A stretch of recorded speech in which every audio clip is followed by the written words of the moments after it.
YouTube. Welcome back to my channel where we are doing some more pagan related videos. I'm sorry if it's a bit echoey in here. This is my bedroom. This is where I normally do my tarot reading practice. But this was another requested video about how I go about reading my tarot, because it's part of my year in a day training and I've been going through it as if I was a newbie. So how do I do my tarot readings? How do I go around learning my tarot, which is why I have this book. This is a cool book, but it's from Alton Towers, but I thought it was suitably witchy and then filled it with random stickers and pictures. However, that's not what this is. Well, it kind of is what this is about. So I am relearning my tarot completely and utterly. I am pretending I know nothing about the cards, which, to be honest, because I haven't studied dramatically as practically as I should have, I don't know them as well as I used to. And I also have a new deck. Now, I picked this deck for myself. There is one of those things of, oh, well, you're only supposed to be gifted a deck.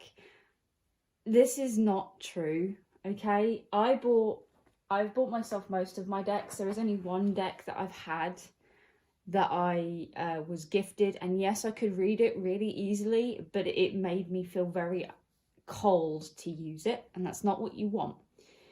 The first deck I had is called the Shadowscape Tarot. It is a beautiful tarot set made completely using watercolors. It's lovely, but it has no reversed meanings, and I find it very hard to read tarot decks that are not inspiring reversed readings. What do I mean by that? So when you get your tarot set, you tend to get a book with it. This is a really nice book, I'm not gonna lie. I've never had a guide that normally has a book like this. They're normally a little paper book about that thick, and they're not proper books like this.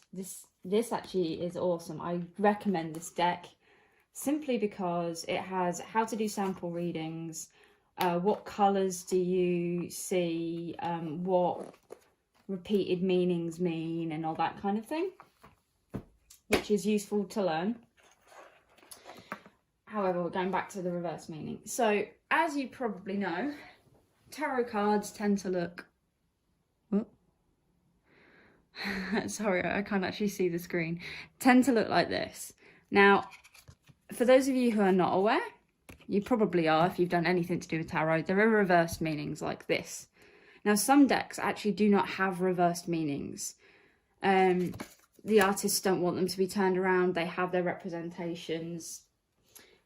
And that means that they don't want anything at all being read like that. This deck is not one of those. I have found that every time I've picked up a deck where someone says, the artist says that they didn't want to do a reverse reading, I found them really hard to read. So this deck is beautiful. The artwork is lovely, but I can read it fairly easily. I still have trouble sometimes. So I have my tarot Bible and my PC. Never accept one version of anything. I actually have three. I've obviously got the book, I've got that it came with, which gives you some meanings, not all of them. I have the tarot Bible. My favorite website is called Biddy Tarot. Can you see that? No. Let's take that out and get signed in. Biddy Tarot. Alright, so it's despite all the typical new age stuff where you can enroll and all that kind of stuff, my favourite thing is you can literally just tick learn tarot. Oh, my cards are going everywhere. And it gives you basic guides on how to do it, the actual story of tarot, how it works, and then ways to learn. And they also have a full list of tarot card meetings. So you can then pick, and they have, each area has its own one. You've got your major, minor, which is split up into the cups, swords, pentacles and wands. And then you can click on them and it gives you an overview of the main suit or the story of the major arcana. And then each card has its own thing. So that's a really useful website. I use it an awful lot. I'd say currently, because I am redoing my year in a day, I have completely restarted. So what I've done is I have a journal, and I've been going through each of the cards, picking them out from the deck, writing down what the associated meanings are, writing down what the reversed meanings are, and then actually looking at the card to get my first impressions. And I've also been doing, I'll write in the back, turned upside down for now, a tarot reading every day. So what we're going to do today is we are going to do that tarot reading. So obviously, first thing you want to do is shuffle your deck. Some people cleanse first. I tend to cleanse just before doing the reading. And I'll show you how I do that.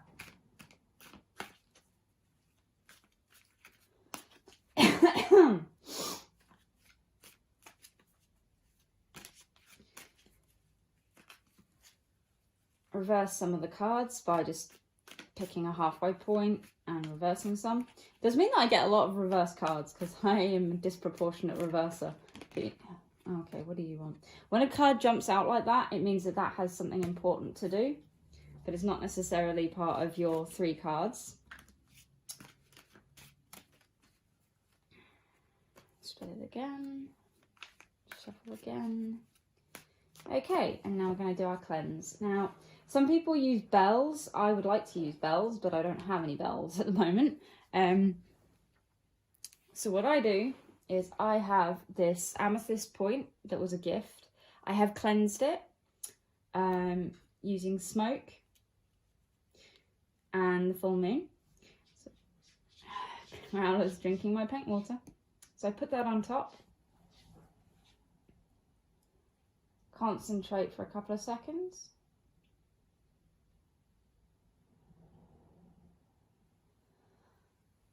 And the other thing I do as well is knock 3 times. It kind of wakes the cards up, in my opinion. Obviously, it doesn't always work that way. Now, you can just draw like that. 1, 2, 3. But I found that that's not working too well for me. So, seeing as it's a year and a day and you try out new things for me, but you could just try it this way if you're new to tarot anyway. Spread all of your cards out as much as you can. Close your eyes and use your receiving hand, which is your non-dominant hand. Now, I found out something really interesting, but I'm ambidextrous, so technically I was left-handed until I taught myself to use my right, and now my right is my dominant hand. So I can technically use either, but I'm going to use my left because I am predominantly right-handed. So I close my eyes, run my hand over the top. We're looking for our first card for the day. It's down here. There you are. Now what I'm feeling for, excuse me, I'm just going to that's me, is a pull. It's really difficult to describe, but it feels to me like a kind of warm tingling sensation on the hand.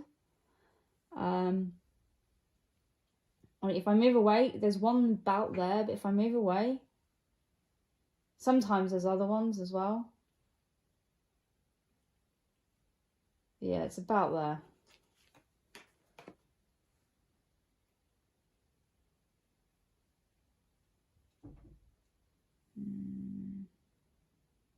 They're not liking up this end today. Oh no, take it back, that one. Okay, so we're doing a 3-card spread. I do it every morning. I'm trying to do it every morning. And these 3 cards are going to kind of dictate what the day is. So what I'm going to do is I'm going to get it set up so we can get a closer look at the cards, and we'll be right back. So Growler's just come to join us. So first card for the day is the High Priestess. I love this lady. King of Wands reversed. And the Lovers reversed. Ooh. So, the High Priestess is one that I work with quite a lot at the moment. And I really like her. She is secrets, intuition, hidden knowledge. Basically, to me, she indicates all things witchcraft and paganism and to do with the secret side of things. So maybe I need to look more at my practice today. King of Wands. Now, I haven't quite got around to working on the minor arcana or some of the later major arcana. However, wands tend to be creativity, passion, emotions. To me, believe me, tarot is very intuitive. It's based on what you believe. So for me, wands are very much action over emotion, emotional action over well thought out action to me. Upright, he would represent someone who's a natural born leader, a visionary, an entrepreneur, someone full of honor and strength, and a good father, a masculine figure. Doesn't necessarily mean for yourself. It can, even if you're female or non-binary, represent you. It's just the energy that someone represents today. However, today, I must be careful of being impulsive, full of haste, and having high expectations for myself. Now, even though we're in quarantine, there's been a lot of stuff going on with my tarot telling me that I need to take things easy and stop expecting myself to get so much done. Because, like yesterday, for example, I have a to-do list, and every day I try and go through the to-do list, and I'm getting frustrated because there's some things that have been on there for nearly a week, and I keep telling myself off. And these cards keep saying, look, stop. Slow down. It's not the end of the world if you don't manage to get everything done. It's not going to be the end of the world. Please stop stressing yourself out. And do I listen? Of course I don't listen, even though I really, really should. So again, the Lovers card reversed. This is a major arcana card, which is, you need to pay attention as well. The more, say for example, if you've got lots of wands, you need to make a note of that. So yesterday I got a lot of coins in all of my pulls, which was like, okay, what do you need me to know? This is the first time that I've had 2 major arcana. Now I get that we're only doing 3 cards, so it shouldn't be such a big thing, but the probability of that is actually quite low if you think there's 78 cards. So I need to be aware that something's happening today that's quite major and could impact me for a while. So upright, the Lovers represents harmony in relationships, values aligned into a good way, good choices. Obviously love reversed. It says self-love. A lot of the other stuff is like disharmony in relationships. There's not a lot I can do at the moment that comes to relationships because I am locked down like everybody else. Imbalance. So again, self-love, it's a reminder that I'm not taking time for myself. This is what I'm reading.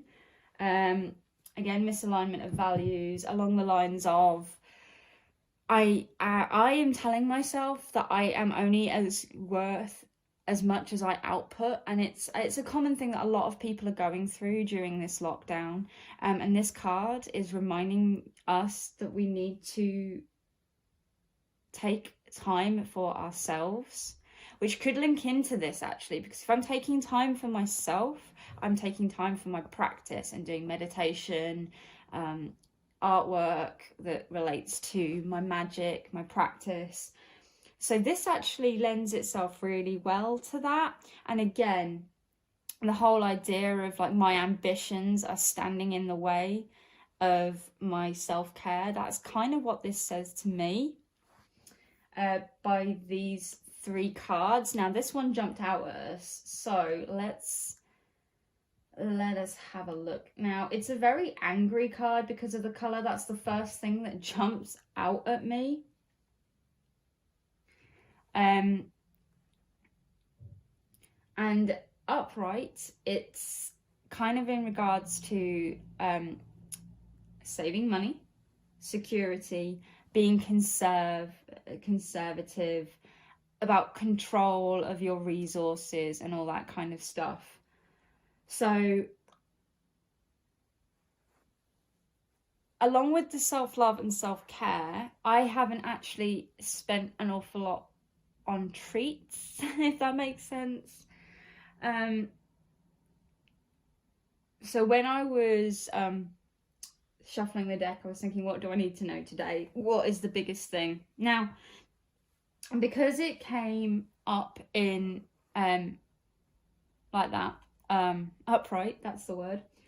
If it was reversed, it would mean that I'm overspending, I need to protect myself more and all that kind of stuff, but it didn't. It came out upright, which means that even though I think I can give myself a little treat, that's what I'm reading. Obviously, that could be someone else who reads tarot is going to look at this very differently and be like, oh no, that's not what it should be, but that's what I'm reading from this. And these cards have been really lovely to me recently, and I've really enjoyed reading them. It has been so much fun and such a joy. Even though when I first got them, she jumped out at me literally and was the sassiest. I mean, look at this face.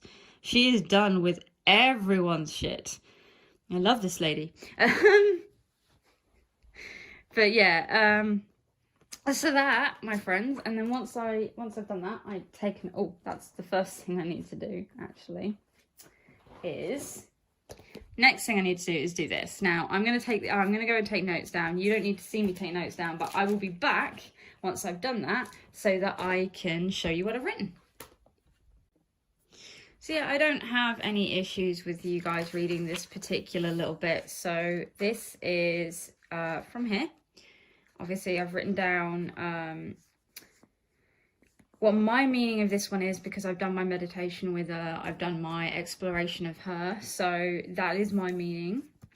I haven't done my meditation with him just yet. So this is the meaning that I've been given and how I feel about it.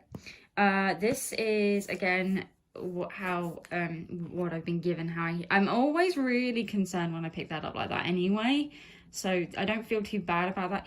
There's certain cards are like that. And then I've obviously written down my extra, how I feel this relates to today, and then tomorrow when I come back and do my next reading, I will take it out and have a look as I did for the previous day and see where it fits in with me.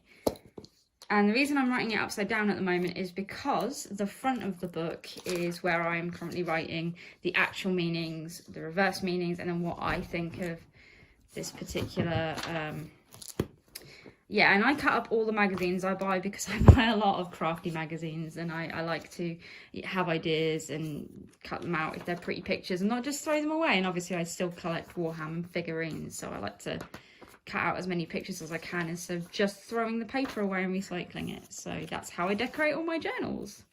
That's going to be a fun page to write around. Anyway, I just wanted to show you something else really cool about this deck. So, as you've probably noticed, that is the upright version of the High Priestess. Now, I'm not sure if this is actually a really good one to show you, but if I reverse it and you look at the face, the meaning of the card really changes. That's not a good one, actually, to show you. I think the Fool is one of them. No!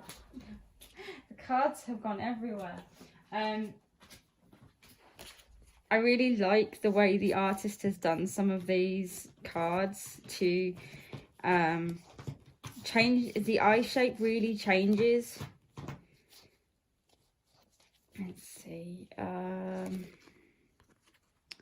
Here you go. Strong, caring woman. A little bit grumpier. I don't think the camera picks it up so well, but anyway. So that is how I do a typical 3-card spread tarot reading. There are obviously other tarot readings that you can do, which are bigger, and then you do link in how many of each number you've got, how many of each spread, of each suit you've got, and all that kind of stuff. But that is not for this one. I was asked how I do tarot readings, a quick tarot reading. This then gets stored all together in my bedside table, which means it has my energy because it picks up on my dreams and stuff at night, which is something really important. And I do a lot of dream readings as well. If I have a particularly vivid one, then I will do a dream reading as well. But I didn't put that in here because it was the day before was the last one. Anyway, I do hope that you've enjoyed this video. Please do like, comment, subscribe. I'll see you next time. And if you have any questions on paganism or just for me, in general, then let me know down below. And I'll see you next time. Take care, have fun, and goodbye.